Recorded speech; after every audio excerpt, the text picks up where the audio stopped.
वालेकुम मर का क्या हाल है? खैरियत है? ठीक हो? तबीयत सेहत ठीक है? तो सारे देखते हो सारा यूट्यूब चैनल गुलाबी बिला तो आपको दिखेंगे फिर बारिश चिली शारी बारिश माशाल्लाह शुरू है, रिम झिम शुरू है। खूबसूरत मंजर है बारिश का, बड़ा प्यारा मौसम है। हुई महसूस होना पड़ दे रहा ठंडा मौसम हो गया।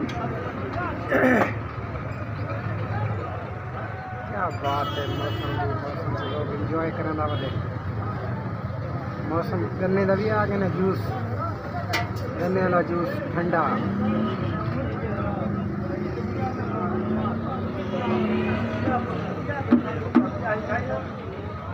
जो काम तो शुरू है कारीगर होनी